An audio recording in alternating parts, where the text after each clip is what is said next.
Hi guys, വിശന്നിട്ട് കിളി പാറിയിട്ട് തെണ്ടി തെന്നി നടക്കുന്ന വർക്കല തെരുവ് വീതികളിലാണ് ഒരു ഫുഡ് കഴിക്കാൻ ഇടം തിരിക്കുന്നത്. എന്നപ്പോൾ നല്ല അടിപൊളി ഒരു സ്ഥലത്ത് തന്നെ നമ്മൾ എത്തിച്ചേർന്നു. അവിടുത്തെ അറ്റ്മോസ്ഫിയർ എല്ലാം നല്ല സൂപ്പറായിരുന്നു.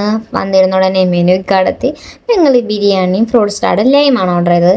പെട്ടെന്ന് തന്നെ ബിരിയാണി എത്തി. ഒരു ബിരിയാണി നമ്മൾ രണ്ടുപേരോട് ഷെയർ ഇട്ടിരിക്കുന്നത്. അത് രണ്ടു പേർക്ക് കഴിച്ചതിന് ശേഷം വീണ്ടും ബാക്കി ഒരാൾക്കും കൂടെ ഉള്ളതുണ്ടായിരുന്നു. നല്ല ക്വാണ്ടിറ്റി ആയിരുന്നു, നല്ല ടേസ്റ്റും ആയിരുന്നു. അതിനോട് കിട്ടിയ അച്ചാറായിരുന്നു നല്ല മസ്റ്റ് സൂപ്പറായിട്ടൊരു അടിപൊളിയൊരു ഐറ്റം എന്ന് പറയാനായിട്ട്. എനിക്ക് സർവ് ചെയ്ത് തരുന്നത് എൻ്റെ നാത്തൂനാണ്. പക്ഷെ അവൾക്ക് മുഖം കാണിക്കാൻ ഭയങ്കര ചമ്മലുള്ള ആളാണ്.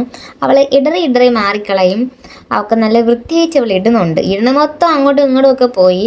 പിന്നെ കുറച്ച് നേരം കഴിഞ്ഞപ്പോഴത്തേക്കും ചോക്ലേറ്റിൻ്റെ ഫ്രൂട്ട്സിലാണ് വന്നത്. അത് നല്ല ഹെവി ഫുഡിൽ മാത്രമല്ലായിരുന്നു, ഹെവി ആയിട്ടുള്ള നല്ല എ സിയിൽ നല്ല ഗുളുഗുളാ തണുത്താണ് ഇരുന്നത്. പിന്നെ ഒരു പേടി, ബില്ലിൽ ഇതെല്ലാം ചാർജ് ആക്കുമെന്ന് വന്നില്ല. നമ്മൾ കഴിച്ചതിന് വെർത്തായിട്ടുള്ള ബില്ലായിരുന്നു അവിടെ ഉണ്ടായിരുന്നത്. അപ്പോൾ ശരി, ടാറ്റാ, ബൈ ബൈ.